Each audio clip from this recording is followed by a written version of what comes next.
नमस्ते। आज हम बात करेंगे इंग्लिश ग्रामर के एक बहुत ही आम लेकिन अक्सर गलत इस्तेमाल होने वाले शब्द के बारे में। ये शब्द है बोथ। तो चलिए जरा इसकी गहराई में उतरते हैं। जरा इस सेंटेंस पर गौर कीजिए। Both the students as well as the teacher attended the meeting. पढ़ने में हो सकता है ये आपको बिल्कुल सही लगे, है ना?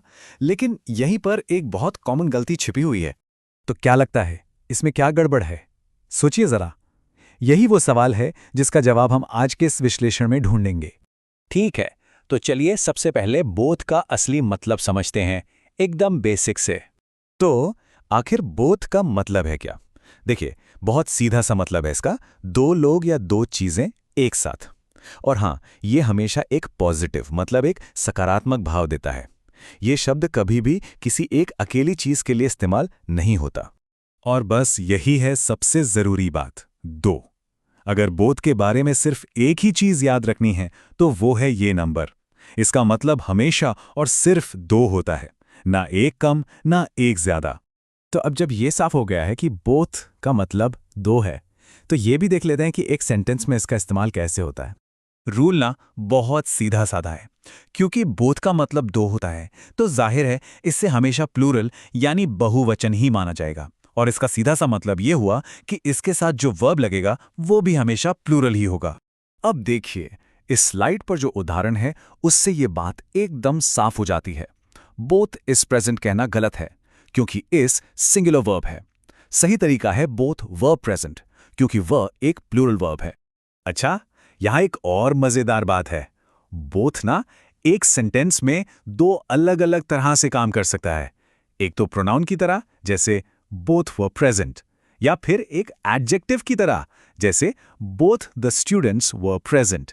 लेकिन मजे की बात यह है कि चाहे जैसे भी इस्तेमाल हो, वर्ब तो प्लूरल ही रहेगा।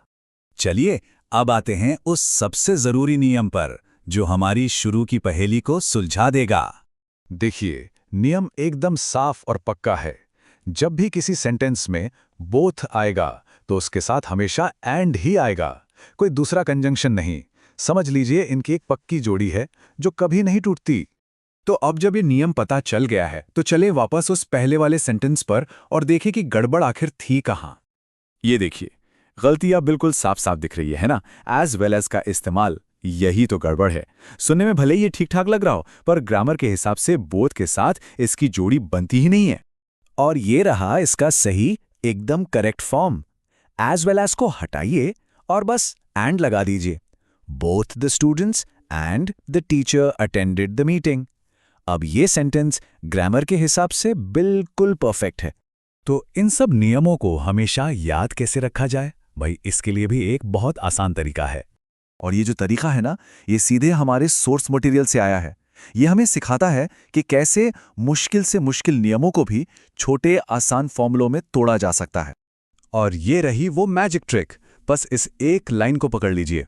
बोथ मतलब टू, उसके साथ एंड और वर्ब होगा प्लूरल। बस इतनी सी बात है। बोथ बराबर है दो plus and plus plural verb.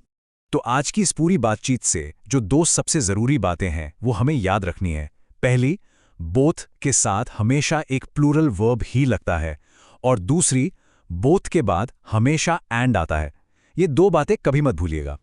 और अब जाते जाते एक सवाल छोड़ जाता हूं, क्या इंग्लिश ग्रामर में बोथ और एंड की तरह और भी ऐसी पक्की जोड़ियां हैं जहां दो शब्द हमेशा एक दूसरे का हाथ थामे चलते हैं? सोचिएगा जरूर इस बारे में।